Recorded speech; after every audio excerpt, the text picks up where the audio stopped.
If you don't mind. No, I don't mind. Okay, let's start over again. Today I'll talk about further directions. And so there are several different directions. A little one here that leads into a very big one in the middle about homotopy algebras, and then a couple of little things at the end. And so the first thing we're thinking about is why acyclic closure seems to be the most efficient and nice way to resolve something. So using divided power variables, why would anybody look at minimal models at all? And the answer is that they actually show up naturally. Okay, so the following, here's one way that you can, well, this is the way they show up naturally, actually. The following fundamental result of a Rama shows a link between these. So let's start with the with the local ring, RMK. And let's suppose the completion, by structure theorem, the completion can always be written as some regular ring Q mod an ideal, a quotient of a regular local ring. Take a minimal one so that the ideal is in the maximal ideal square. Okay, so we have R, we have K, and we have Q. So look at two maps, Q mapping onto R, and then R mapping onto K. And let's resolve each of these maps, but slightly differently. The first one we resolve with polynomial variables. So take a minimal model and efficient with minimal choices, so the minimal model. And this one we use divided powers, so we get an acyclic closure. It turns out that these are related. So the number of the cardinality of the set, so the number of variables here in degree n is the same as the number of variables on the right in degree n plus 1. And that was what we yesterday were calling the deviations, right? Okay, and then it's even more than that. It's not just sort of numerical. So let me write this down. For each n bigger or equal to 1, there are quasi-isomorphisms going sort of from partial constructions. So from R, if you constructed all the variables up to degree n, then there's a quasi-isomorphism to something, and then from that there's another quasi-isomorphism and another quasi-isomorphism, and so on. So there are a bunch of intermediate objects that we're not going to talk about. And eventually you get that it's quasi-isomorphic to, on the right-hand side, the partial construction of y, sorry, it's not really the partial, but ky bigger than or equal to n, which, what does this symbol mean? So the definition of that is the quotient of the Q of y construction by the first bunch of stuff. So by the stuff generated by y less than equal to, sorry, strictly less than n. I have to say one little thing. Yeah, well, thank you. You should shout. I can't. That's the completion of R in the diagram? Yeah, so right here, this should be the completion of R. I forgot. Thank you. Okay, anything else? And so actually, there's a tiny thing here where we artificially set, so there are no variables of degree 0 in either of these constructions, but we're going to set the symbol y sub 0. There are no variables of degree 0, but we're going to make this symbol stand for the a set of minimal generators of minimal generators of the maximal ideal of Q. Okay, so it just was sort of a little artificial. Okay, I guess I should say, so note that the equality part at the beginning, the fact that these number of variables is the same up to a shift was known before. So it was shown by I can never spell this one. Wolfhard, A-T. Wolfhard. And if the ring contains field, and Abramov in general, using algebra techniques. But then this one you can prove it not more using the stuff we've done. And Abramov proved this that way. These are earlier results. Okay, so this is somehow striking. A striking result, of course. But also it sort of shows you that the R module K is somehow the most important R module in the world, right? It's somehow fundamental to R. So it's not just on this side it's like what equations are defining the ring, but this is focusing on one module. Well, this module is and it's also just intriguing and delightful. This is very nice, right? Okay, and this kind of stuff shows up again. Okay, I'm not going to give you the proof because there's no way I can finish today. I think you should read the proof sometime because it's very nice. But it's something like, vaguely, you do something inductive, so it's inductive, and you do something like the following. You start with R having adjoined x less than or equal to n, and that's quasi-isomorphic to Q of y adjoin x less than or equal to n, and this is by induction, by inductive hypothesis. So the inductive hypothesis is stronger than whatever the result is. Okay, so this is the middle. Well, it's the middle guy. It's more specific. And there's a quasi-iso to K adjoin y bigger than or equal to n. And these are sort of easy to get. Oh, sorry, inductively you have this, sorry. Then you take a bunch of cycles and you want to adjoin and you want to kill more homology, and you sort of notice that it's doing the same thing on both sides. So then the boundary of xn plus 1, just by definition of an acyclic closure, where am I? Is a set of cycles minimally generating the homology, the nth homology of what you have so far, are x less than or equal to n. Okay?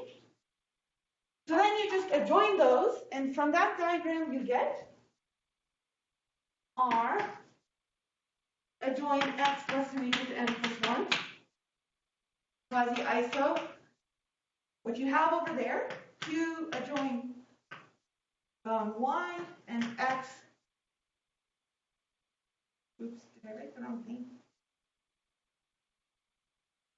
Oh, yes, less than or equal to n plus 1.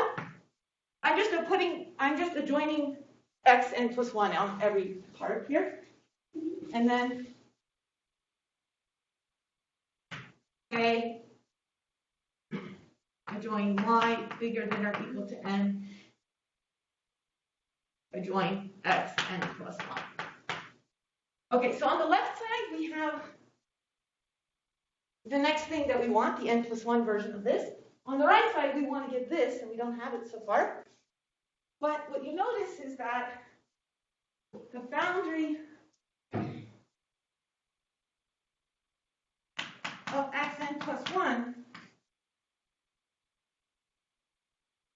by induction, it also minimally generates h and k y bigger than or equal to n. So that's kind of the key. But this turns out to be yn. Okay? So I know that all looks kind of crazy. And I'm not explaining that completely. But here is something you will understand for sure at this point. I have some object, some DG algebra, and I'm adjoining some variables whose image is yn. So it's like I've killed yn in the homology, right? I've adjoined xn plus 1, and the boundary of it, yeah, this should have something in front of it, like a k. The boundary of it generates yn, and so it's like you've just killed yn. So then there's a quasi-iso to k of y bigger than or equal to n mod k yn. So I've got rid of yn. Well, that's y bigger than or equal to n plus 1. Okay. So I just wanted you to see it for a second, because what you see is that you can kind of do this adjoining, and then adjoining in different kind of variables, and go back and forth between things, which answers the question of someone who asked, who asked, can you mix the two instructions? Oh, you moved. Okay, yes. All right. So that's all I want to say about that. Okay, part 2. The homotopy Lie. Homotopy Lie algebra.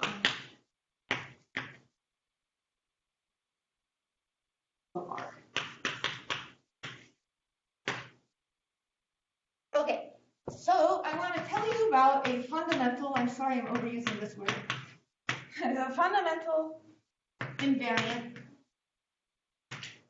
called pi of r. That's pi.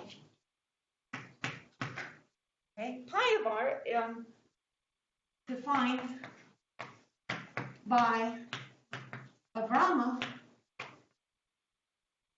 in the same 84 also.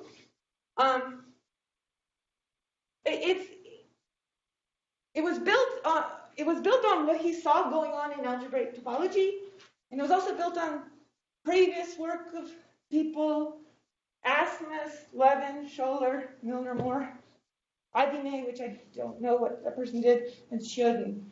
So, but he really brought it in and developed it. Okay, and in fact, it sort of ended up giving a correspondence between local algebra, which is what we're doing right now, and rational homotopy theory. Rational homotopy theory, which is in the world of algebraic topology. Why is it raining? Not raining? Why is it? No, releasing water. Okay. they're taking care of the plant.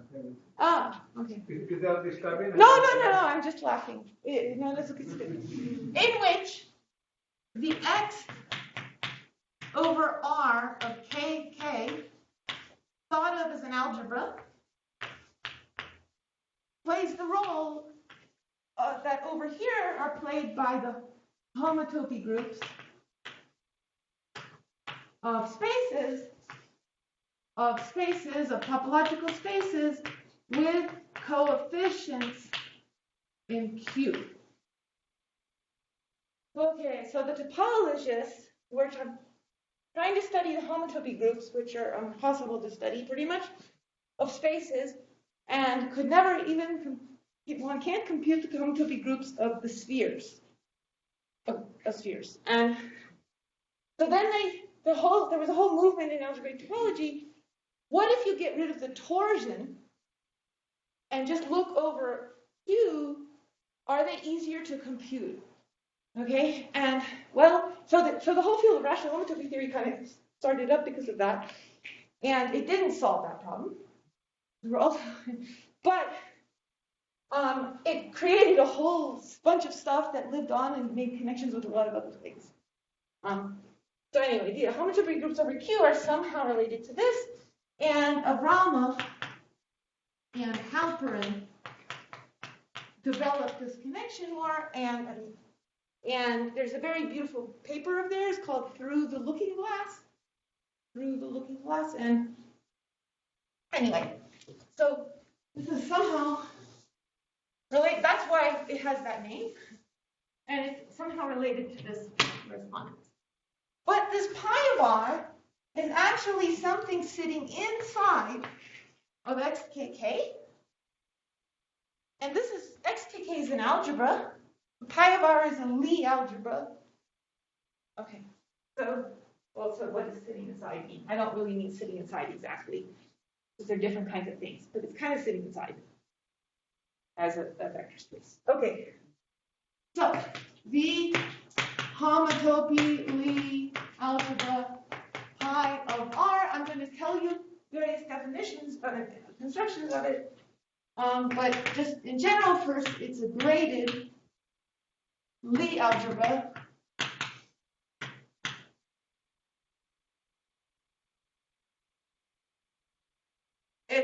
that's also called the super Lie algebra by some people, whose enveloping algebra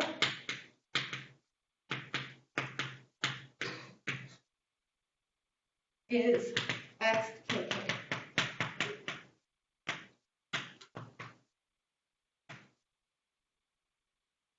Okay, so I think I need to explain these words. So I'm going to spend a few minutes explaining all these words. Okay, so I'll explain all these words, and then I'll tell you specifically how we construct this. All right, so a graded Lie algebra over K, the field of K, is a graded K module. So I guess K doesn't have to be a field.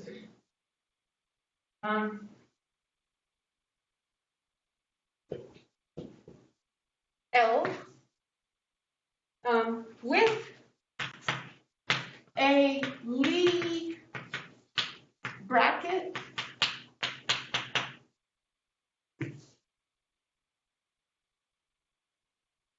and what is that?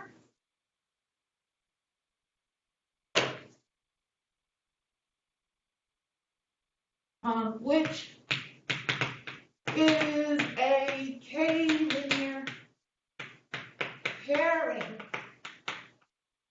from L cross L to L. And so if you have a pair A and B, the way you denote, so I'll put quotes, the name of the image is called A bracket B. Put brackets around it. So that's just the name of the image. So when you multiply two things together, here's how you write multiplication now, because it's not like you're used to multiplication. It doesn't satisfy associativity, doesn't talk about anything you're used to, so we write it differently. I know many of you know what a Lie algebra is, but not everyone. Such that 1 and 2. So 1 is anti-commutativity, so anti-commutative. So A bracket B should equal negative. So on a Lie algebra, it's the negative of B bracket A. But we have a graded one, so you have to put an extra sign in. -1 to be A, and B, degree of A and degree of B, 3 comma A. This is a graded Lie algebra. So normally you would just, if everything's in degree 0, you need a single minus sign.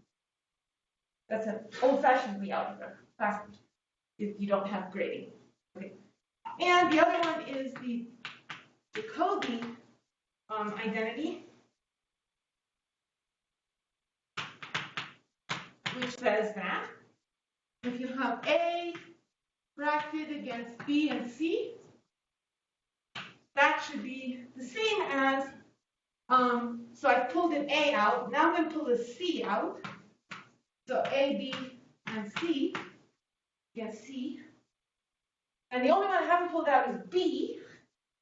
So now I need to pull, so plus, I'm going to pull a B out, but it's going to pass over the A. So I'm going to put a -1 to the degree of A and degree of B because I'm trading them. So now I'm going to pull the B out. B, and then A bracket C. All right, so triple brackets have to satisfy this property. This looks very unnatural. It's actually very natural. It somehow comes up everywhere. All right. So actually, you also in characteristic 2 and 3 have to be a little bit careful and say a few more things, but I'm not going to say them. So plus a few more conditions if the characteristic of R or K is 2 or 3. So squares have to, the brackets of A, bracket A have to be 0 if the element is odd, weird stuff, okay? I mean, obvious stuff. We're used to that. But there's more, a little more than that. Okay, so great, that's what a Lie algebra is. Now I need to tell you what an enveloping algebra is and how you get between Lie algebras and algebras. So there are functors going from the set of graded, or the collection of graded, commutative K algebras. So exactly like the things we've been studying, except no differential at this point. Okay? Forward direction is called Lie. Reverse direction is called U. Sorry, how many of you already know this? Oh, good, I'm not boring you. Okay. All right, good. So, and on the other side, you have graded Lie algebras, L over a K. There's always some base. Okay, and I gave them a name on the right, L, and I forgot, I wanted to give them a name on the left also. Let's call them B. On the left. So these are just commutative algebras, like you used to. These are crazy Lie algebras. All right, so what are these maps? Where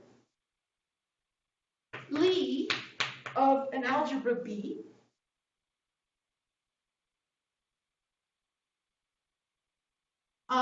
is sort of the same as B as a K vector space, a K module, sorry. So it's the same underlying set, but with bracket. So if you want to bracket two things, A, comma, B, in B, so you start with an algebra, and all you know how to do is multiply things, okay?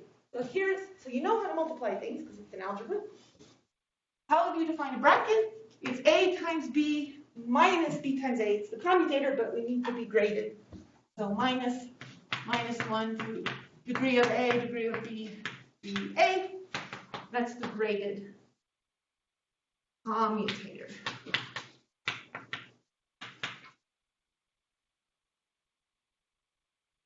And so you may have seen this in group theory, maybe not. The commutators satisfy these kinds of things. So that with that definition, the Jacobi's identity will be satisfied. And also, if you reverse the order of A and B, you get the negative and signed negative of it. Okay, so it satisfies the conditions over there. So that's a Lie algebra. So that's how you take an algebra and make a Lie algebra. What about the other direction? U of L. So now I'm going to start with a Lie algebra and make an algebra. And so it's the graded commutative algebra, I'm going to put in quotes, generated by the elements of L modulo. Okay, so what do I mean by that? So, sorry. Yeah, there's more, but yeah. Huh? The commutative? Yes, here, sorry.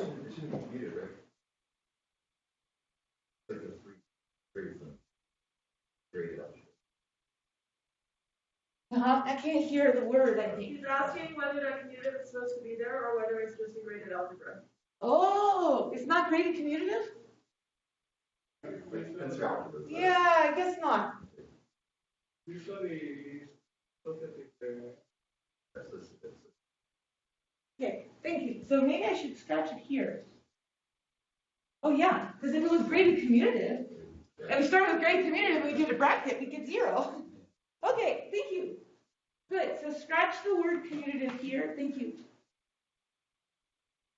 Scratch the word commutative here. Oh, okay. Oh, because, well, of course, we're going to start with the X algebra, which is not even graded commutative. Okay. So generated. Okay. So what do I mean by generated by elements of L? You know, you have lots of elements of L, L1, L2, and you're not allowed to multiply because there's no multiplication. There's bracket, but just forget about the bracket and just make monomials like this. You know, and multiply the elements in the algebra together. Just write expressions like this. So expressions. These generate. Okay? so is it like a polynomial ring with variables? It's like a polynomial ring, yes, except you're not allowing assuming commuting. So it's like a free algebra, Oh, okay? But then you want this to somehow still be respected. So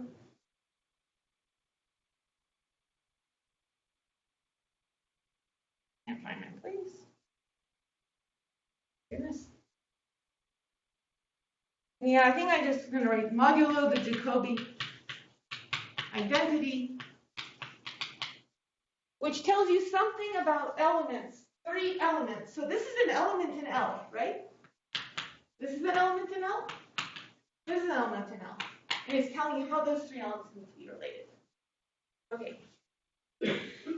And you need this square stuff, so I can't read what I wrote. I think you need A to equal A tensor A if A is odd.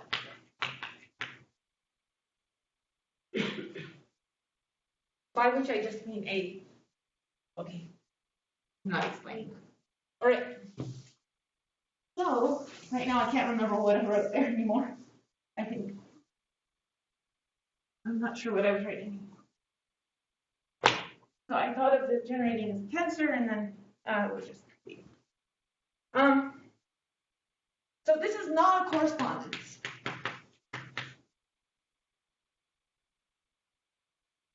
On the nose, which means it's just not, or it's not precisely a correspondence, because when you take the Lie algebra of something, it's the same size.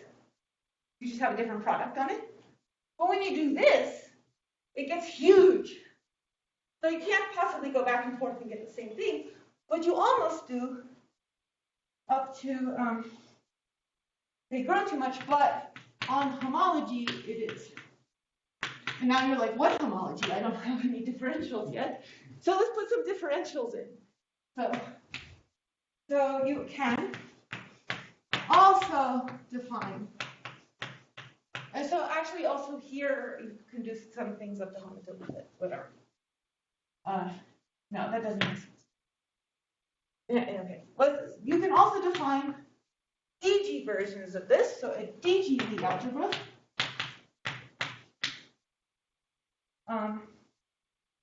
L with a differential, and I'm going to skip the whole proof of it because you could probably figure it out yourself. Okay, and I have no time. Oh, I forgot a word. Back here, U of L is called the universal enveloping algebra of L. So universal enveloping algebra of L. All right. Okay, so I'm going to now tell you what the homotopy algebra is, but it's very gross, and I'm actually then going to tell you a different way to think about it that's a little easier. And but I feel I have to do this version because the other version you don't get pi 1, you only get pi 2 and up, and also because you should see both versions because they're sort of fundamental. Okay, so now I'm going to define pi of R version 1. All right, so lemma first. So let's take R goes to R of X as semi-free gamma extension. I mean, it's going to, for us, be an acyclic closure.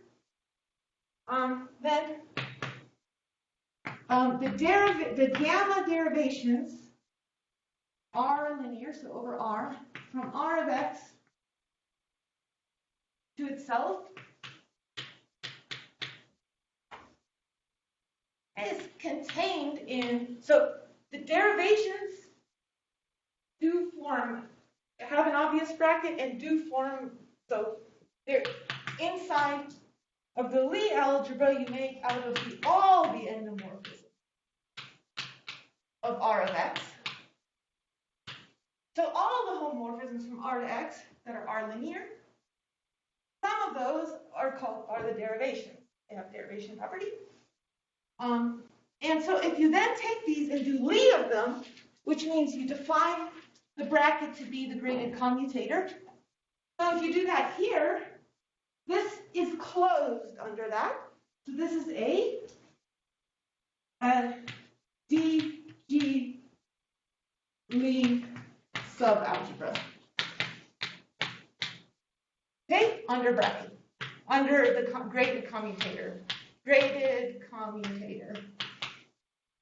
Commutator as bracket. So, which is what you do when you do Lie, you define the bracket to be the graded commutator. Okay, and so what these guys have differentials in them.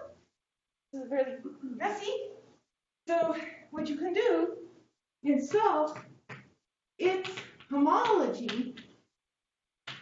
And this is similar to what you did on worksheet 1. If you had a graded you have a DG algebra, and you take the homology, so the differentials disappear. You look at the homology, it's an algebra. It's a well-defined. Okay, so the homology is, you lose the differentials, is a Lie algebra. You don't have differentials anymore, but it's inherited a well-defined Lie algebra structure. The product descends. Okay, so, and that is going to give us the homotopy Lie algebra. So, definition, the homotopy Lie algebra pi of R is, well, here we go, pi of R is exactly that homology. H of der gamma R, R of X to R of X, where R of X is an acyclic closure of the residue field. So of R goes to K.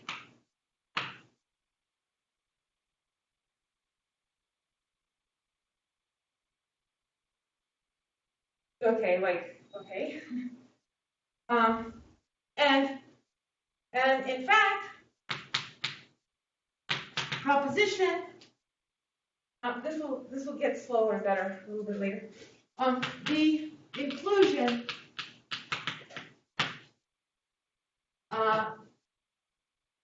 up there in the lemma, so that inclusion here, from the derivations to all the endomorphisms, if you descend it, so induces an injection, I'll just make it an arrow, pi of r,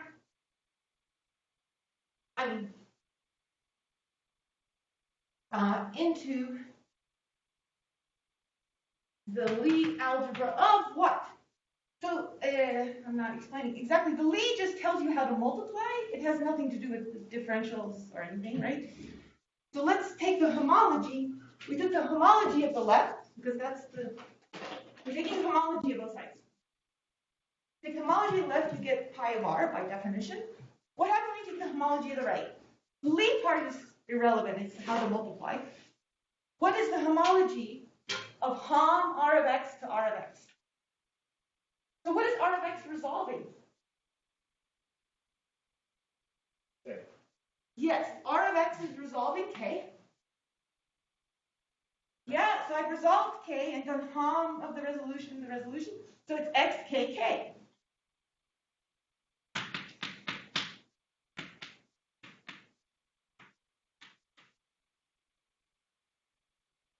Again, there are many.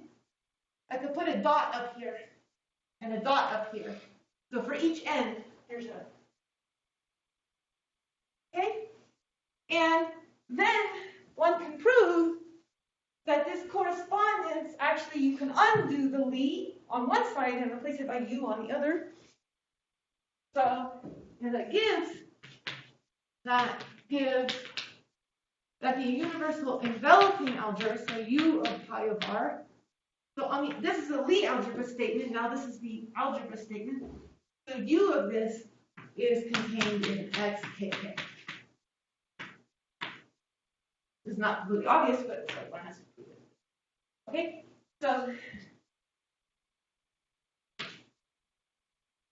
12:18.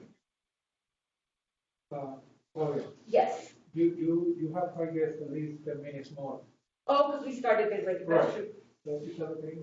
Yeah. Okay. Okay. So.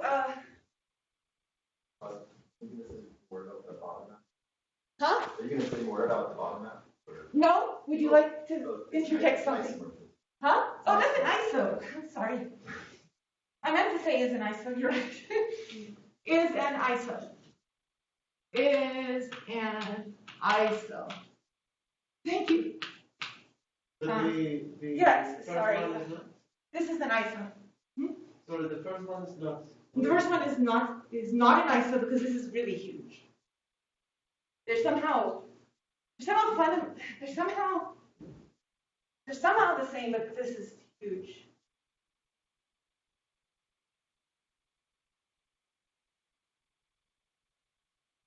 They're the same in this sense. On the other side. Okay, but then the statement I want to make is, this is awful. Who could ever compute anything this way, right? So, well, some people were able to do something, but not much. Okay, and then but this means that, so for this way, if you look at it this way, pi of r is very hard to compute. I mean, as a Lie algebra, knowing what the brackets are. Oh, sorry. So, like, why would you want to compute it? So, hold on. The first place, again, when you take a Lie algebra and you do u of it, you take all the elements and then you start forming monomials and make it huge. And then you get this. So this is a very tiny thing inside of the xkk that totally determines it, the algebra structure on xk. and this is somehow a fundamental object. I can't explain totally why, but, and this is a tiny thing in there that totally explains it. But it's hard to understand. And so, but then people, but also if you understand the brackets in here, if you understand it as a Lie algebra, like the brackets, not just the size, then you understand the products in X also. Or the relations, sorry. Then you understand the relations in X. So, I understand that X as an algebra. So somehow this is, okay. And this might be a good place for a break, yes, for 5 minutes. So the next thing I'm going to do, maybe 3 minutes? The next thing I'm going to do is give the other version of it that's more computable. And in the exercises, you will be able to compute it. So just 3 minutes.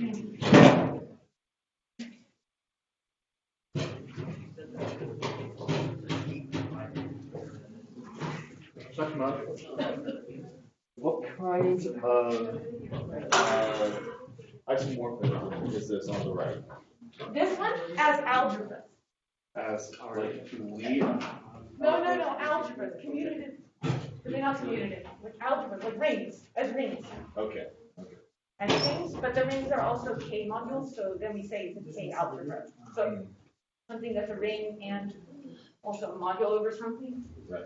And they're It's called also an algebra if it's associated. isomorphic graded wise too? Yeah, graded wise, which will give us our next statement. Indeed. Okay, I'm going to start again. All right, here's the second definition, the second version. Okay, let's start with a Cohen presentation. R is Q mod I. Let's take a minimal one. Sorry, minimal Cohen presentation. And then take from Q to R, the map, the surjection. Take a minimal model, Q of Y. Minimal model, and if you don't remember that word because we didn't use that very much this week, it means we did polynomial variables, not divided power variables. That's all it means. Otherwise, the same idea, minimal choices, polynomial variables. Okay. Then, it turns out that pi, at least in degrees 2 and higher of R,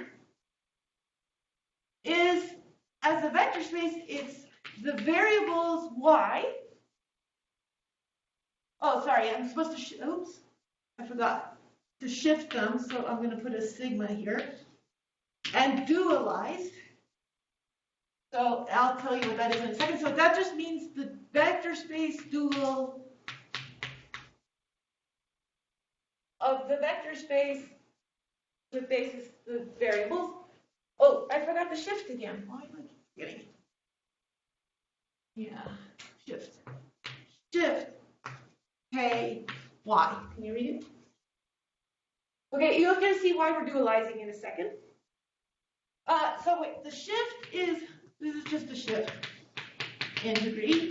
And the reason for the shift is, again, the first result I did today is that the variables y are related in degree n are related to the variables x in degree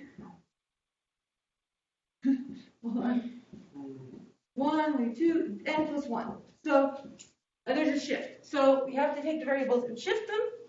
And I need to know how it's a Lie algebra. This is just a vector space. So with Lie bracket, well, it's going to take a little work. So, but this is easier than the other one. Okay, so one can show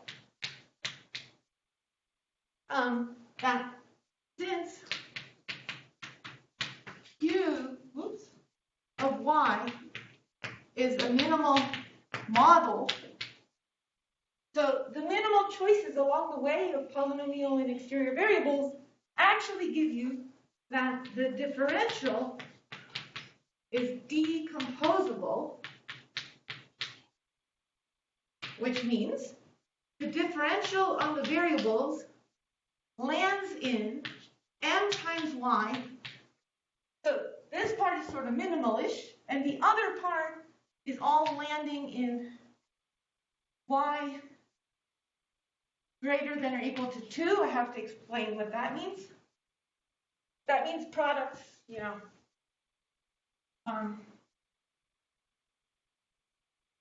That means products and powers. Okay? Oh, I should probably have a ring here. So let me put a Q.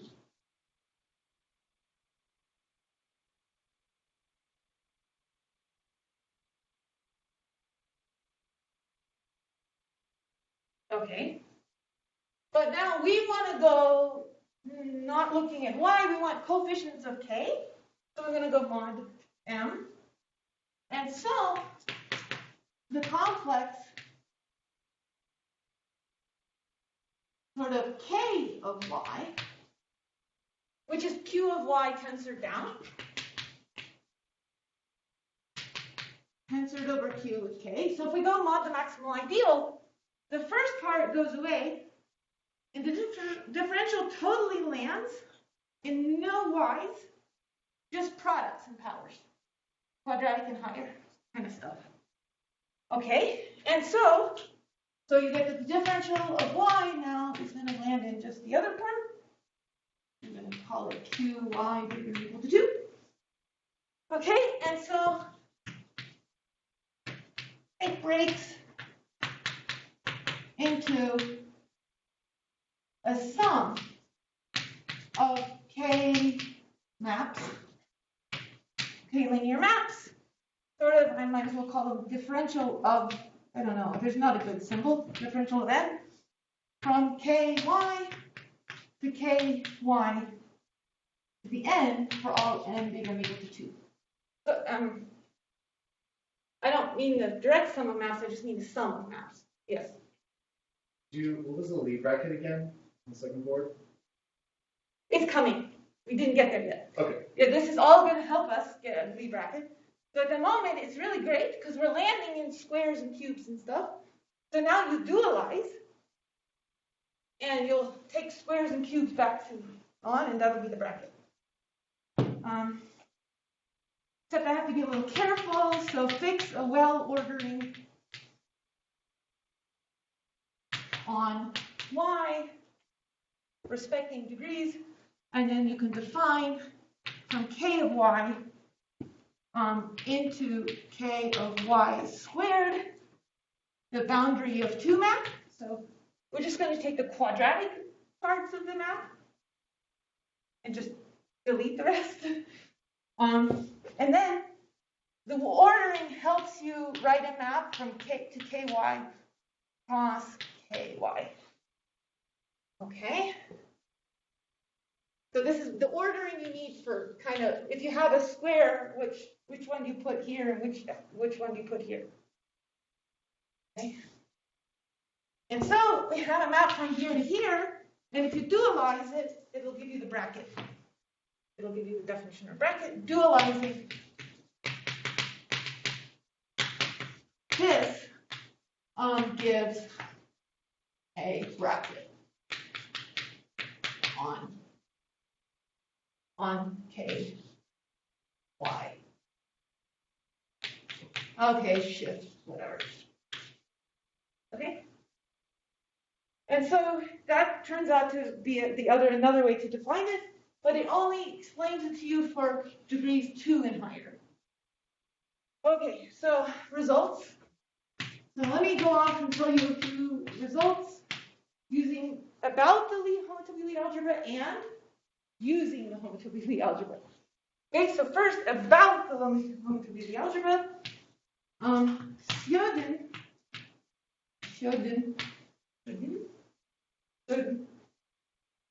Showed.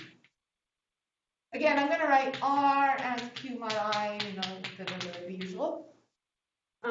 He showed how to compute in a very simple way the brackets of elements A and B if A and B are in pi 1. That's the degree 1.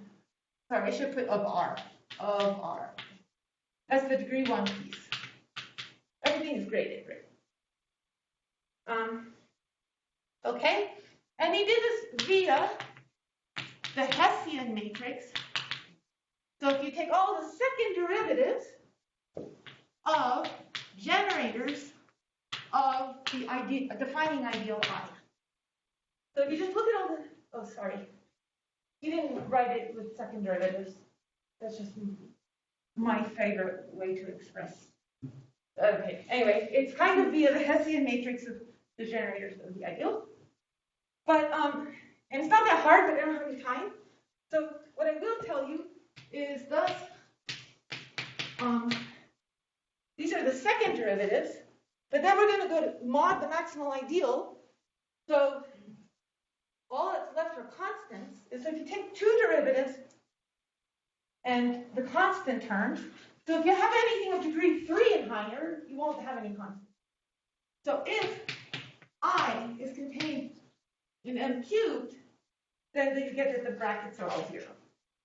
Then b is equal 0.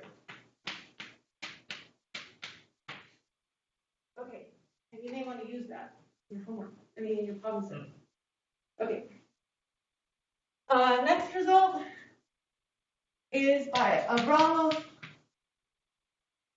and Lerfoy. And they showed that a ring is goal-lid, which is something I have not defined. It's something about its Betty numbers of being as large as possible. That's the same, that is equivalent to the homotopy algebra. I think that's only in degrees 2 and higher, but no. Maybe that's for all degrees. It's free. Greater than or equal to 2 is a free Lie algebra. So as a Lie algebra. So that means that there are no relations. You can bracket all you want. There are no relations except Jacobi identity and the anti-commutativity. So only the ones that always have to be there for a Lie algebra. Okay. And then the theorem of, and it's a series of people, so Felix and Halperin were topologists, are topologists, and Thomas, sorry. And then Halperin alone, and then Abramov last. So this was 99, this was 87, and this was 82, and this is a very big result. It's a very deep result. If R is a complete intersection, then the homotopy Lie algebra has only stuff in degree 1 and stuff in degree 2. I'm going to drop the parentheses of R. Okay, so homotopy Lie algebra has nothing in higher degrees.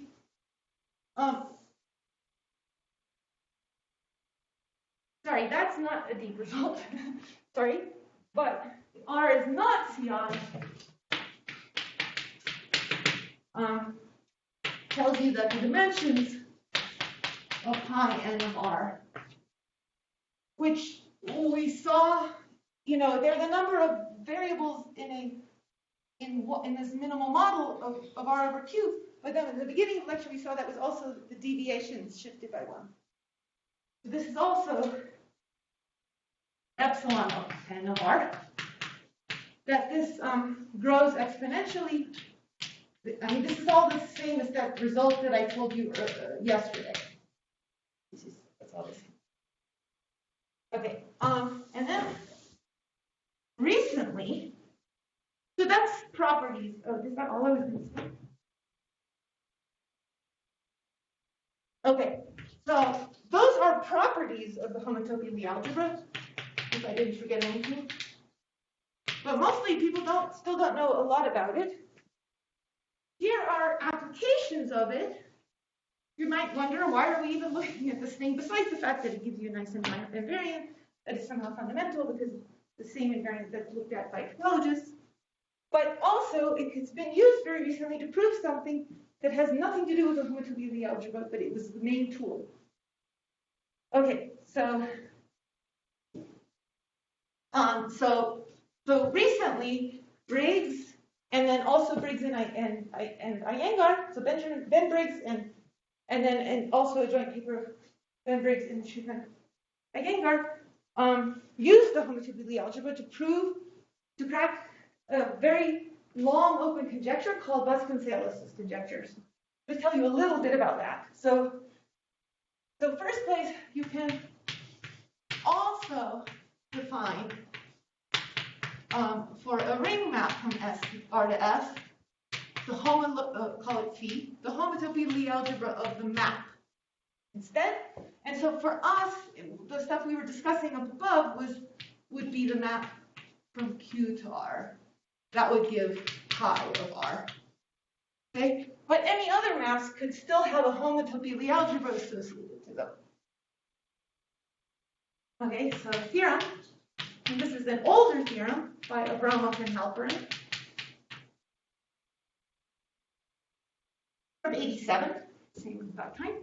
If the projective dimension of S over R is finite, just like it would be for the Cohen presentation, if every element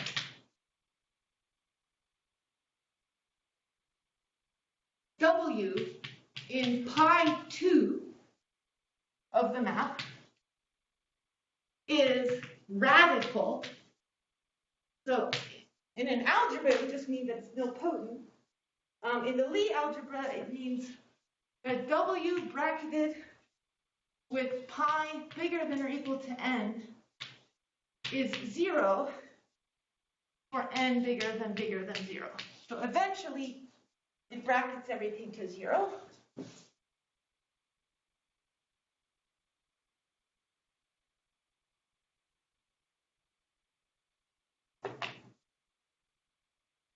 Then P is a complete intersection map. Oh boy, does it need to be surjective? Does anybody know? Oh, you could do LCI. Oh, I know, I'm local, I meant to say local. Okay, so this is true non-local, so I could say LCI. I'm trying to stick to local today, so local. But actually, their result is more general. And then you just get, and in that case, you get locally complete intersection. Okay. Good. Flat dimension. And then you would do flat dimension instead. Oh, maybe we do that anyway, huh? Because, oh, no, right. Sorry, flat dimension is finite. So if it's not surjective and not local, you need to be more careful about it. Okay. So something in the homotopy of the algebra is forcing it to be a complete intersection map. And this actually tells you that Quillen's conjecture holds when one of Quillen's two conjectures holds, one of the projection dimension S over R is finite. And Josh, you gave a different proof of that using a different techniques, using support varieties. Okay, and all right, so now,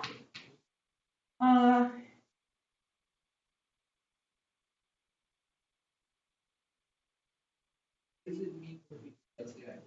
Locally complete intersection. Okay, it kind of means if you take a prime in the second ring and you localize and you pull back to a prime in the first ring and you look at the local map, that it's complete intersection. Okay. I mean, I always forget when you need essentially a finite type or need to modify things. It is just LCI. Okay. Yeah, I'm worried about the time. Oh yeah, I have extra time, but still. Okay, here's another thing. Pi 2 of phi is I mod I squared. Well, maybe I should be more precise. The hom of I mod I squared into k. And where I is where R is Q mod I. And this thing right here is called the co-normal module of the map. Let's see. And right, so there was a theorem by Iyengar a while ago, and then it's improved by Ben Briggs very recently. Okay, the older theorem is that R mod, do I have R to S? Or, sorry, I have R to S now. I'm switching. Oh my God. R to S. So I want I to be the kernel of R to S. Sorry, I'm changing the letters. So R mod I free summands of I mod I squared, the co-normal module, are actually reflected in the Lie algebra. So they produce central elements of pi 2 of R, of the map, sorry. Okay, what's a central element? Let's call the elements W. Those are elements such that they're brackets with everything else is 0. Okay. And then what Ben showed, I will put on the next board.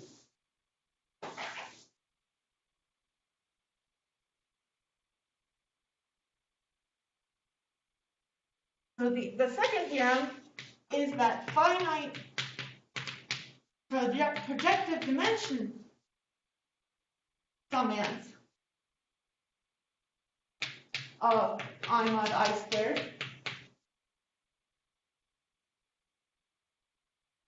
produce radical elements of pi 2 of phi. And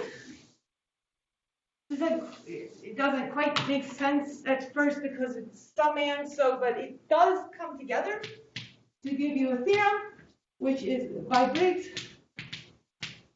and this is Vasconcelos' conjecture,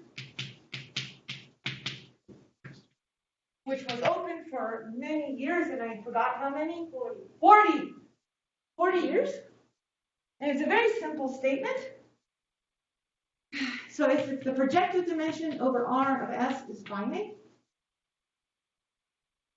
and the statement is if the projective dimension of the co-normal module I mod I squared over R is finite.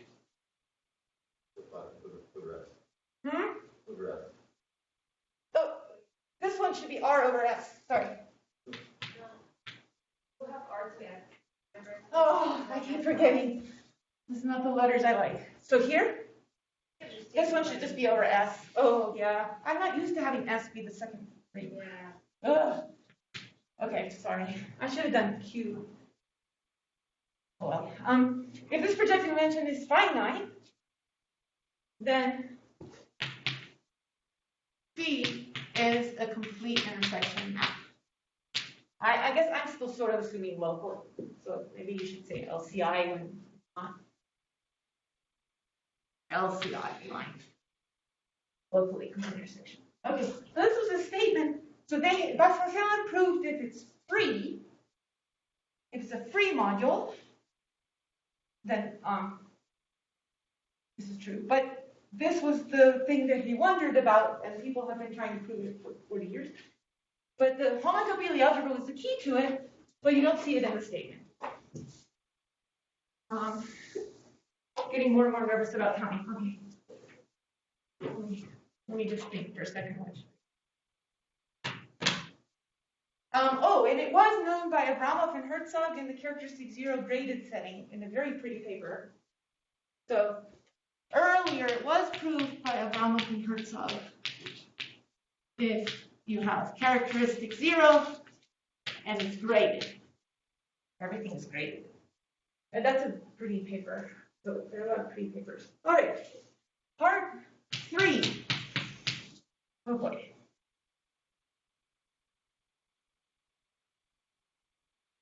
Okay, actually, I'm doing fine, so we can breathe a little bit. Okay. It means I can breathe. Okay, part 3. So I want to sort of switch topics, but it's not really. So I want to talk about derived functors in the non-abelian world, derived functors. At the same time, I want to tell you about a famous object called the Cotangent Complex, which was the one that inspired wanting to have derived functors in the world of rings to start with. And Andrei Kuhlin homology and cohomology. Cohomology. I'll write the words out later. So I'm going to give you a very quick thing about why are we resolving things anyway. Because the very first day, that's what I said. I said if we have a module, then we resolve it by a free resolution and we make it Tor and X. Because the category of modules is an abelian category, you have projectives, homotopies, everything makes sense. If you have a ring over another ring, how do you resolve it? So you have to resolve it in the world of rings. Well, that's what we've been doing all week long.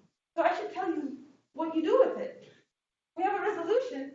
Let's make a homology theory. Let's make a derived function. Okay. So the only thing I have to say is it's not quite the correct thing in characteristic P, unfortunately. But in characteristic zero, this week, we have been deriving things. So you can use acyclic closures as, quote, resolutions of algebras.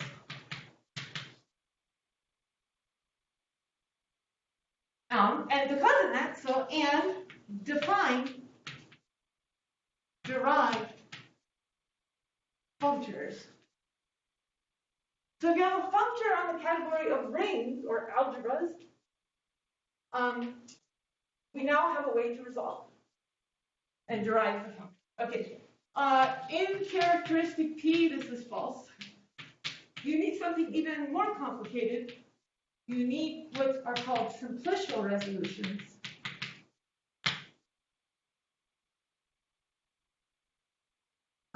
Which are more complicated. And come from topology also. Okay, so but in characteristic zero, let me tell you what we can do.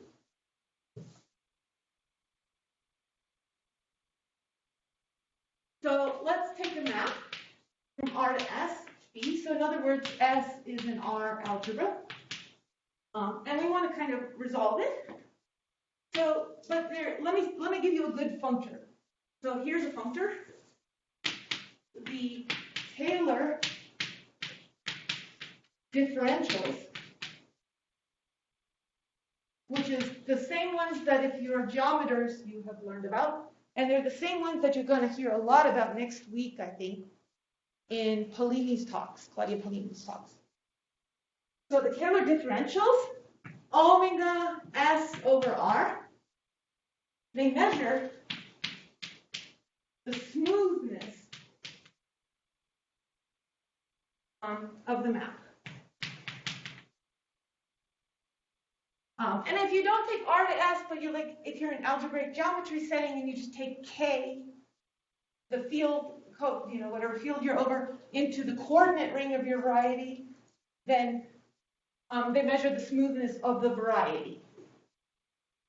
So if you have R to S, and this is K, and this is a coordinate ring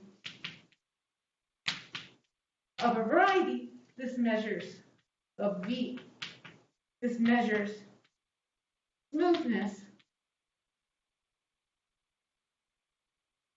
of V, over K. All right. So that's an object that you will learn about next week. That everyone was interested in, because it measures smoothness. But they're like, well, that's great, it measures something, but we want a homology vanishing to measure the same thing. So we're like, a homology theory, like a derived function of this, whose vanishing might measure this instead. So we want a derived functor of it, want a derived functor of it. And this was a slow process where people could define the zeros first and then after a while the second derived functor, but nobody could go further. Everything was very ad hoc until Andre and Colin came along and just whoosh. By doing resolutions, whoosh, they just defined a whole homology theory. So take an acyclic closure R to S R of X. Okay, and define the sort of derived Taylor differentials as omega R of X over R. Okay, so we've replaced S over R. We replaced S with its quasi-isomorphic, with its resolution. Okay, and then we should, so this is a complex, as you're going to learn next week. This is a complex of free R of X modules with basis of symbols of the form dx, such that x is in the set of variables.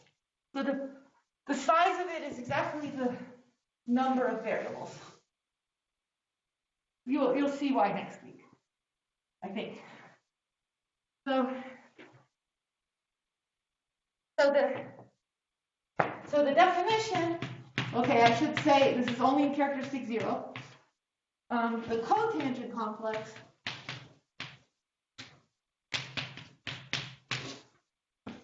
of P of the map is so it's written L S over R.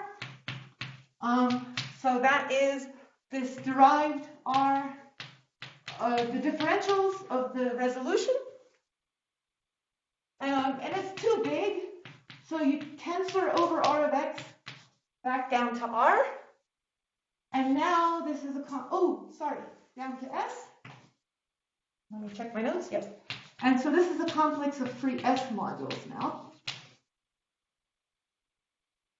And the differential in it, so the differential of the symbol dx, remember I told you that's the basis, you're going to learn that next week, is defined to be d, which you'll learn what that symbol is next week also, of the differential of x.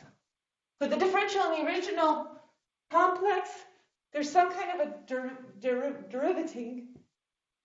differentiating you do, and you'll get the differential in this.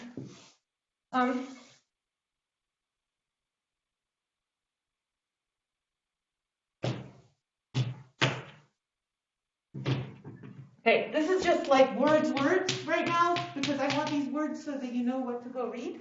But after that, I want to tell you something geometric. Okay? So, Andre Quillen homology. Andre Quillen co-homology is, so D lower n and D upper n are homology and cohomology. So of the map of S over R with coefficients, so that's a semicolon, of coefficients, that's a semicolon. This is some kind of an S module. Is defined to be, you take the cotangent complex of S over R, you just tensor it over S with this module, and you take homology of that, the nth homology. So if you just take n equals s, it's just the homologies of this derived scalar differentials. Okay? And then the upper n is h upper n of the hom of L and n. All right. And in fact, dn plus 1 of s over r against k, if you just compute from what we learned this week, this is an exercise for you, you can see, you can see that it's an exercise that it's at least the same size, that this is the same size as the nth homotopy algebra of the map. Well, as vector spaces, let's just say. As vector spaces. Okay. So I want to write one word on the board, and then I want to actually do something geometric.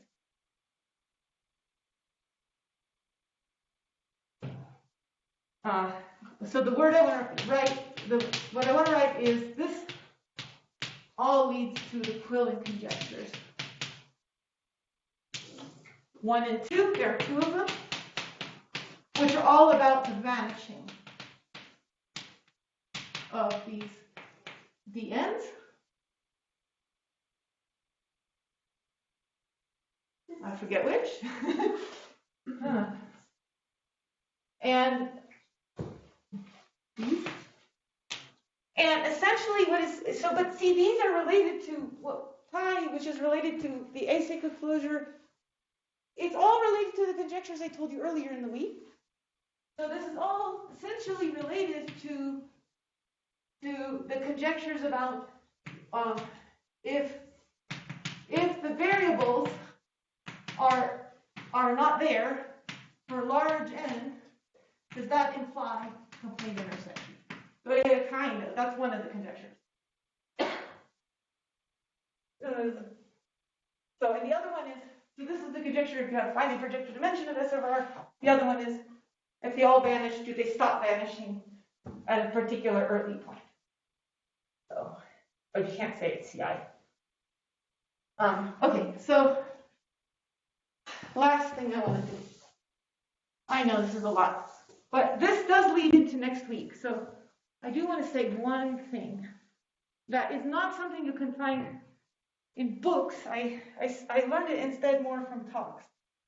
So it's about the role of the cotangent complex in a very modern field of study. Well, it's become revived in what's called derived algebraic geometry.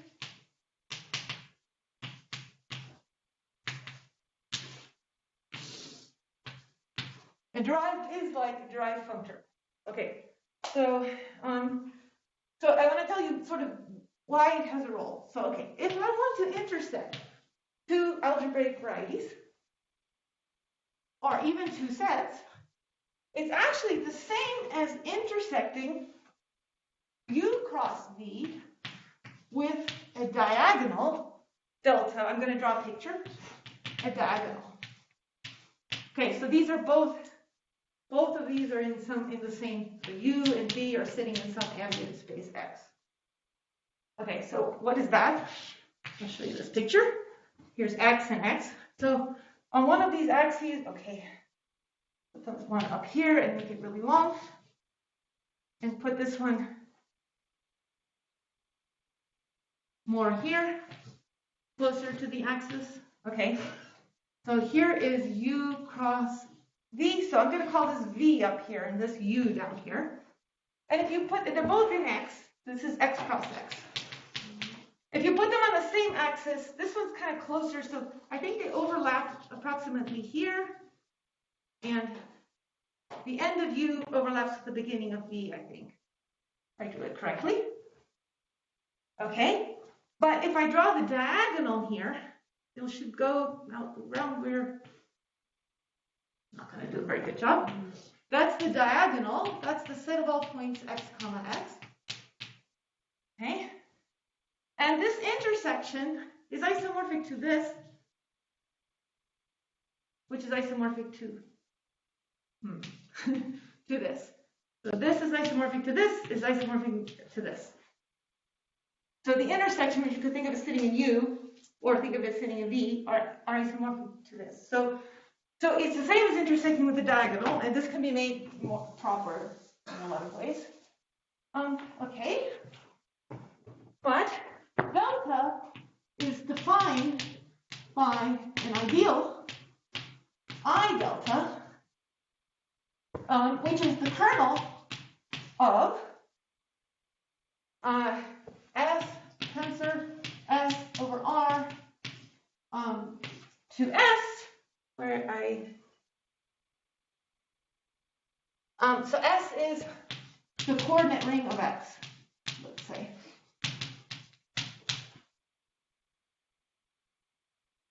And R is probably just K in this place, some base field that you're working over.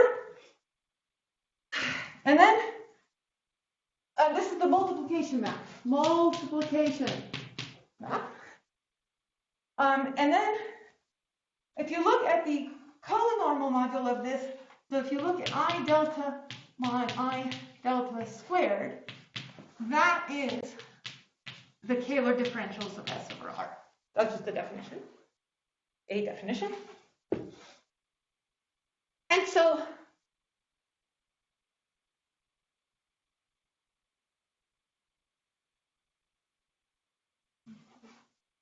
these things are somehow all the same thing.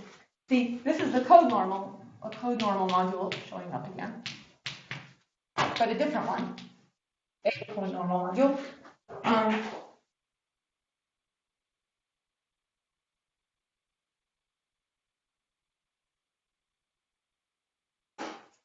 I think that's all I was going to say. I thought I was going to say something else.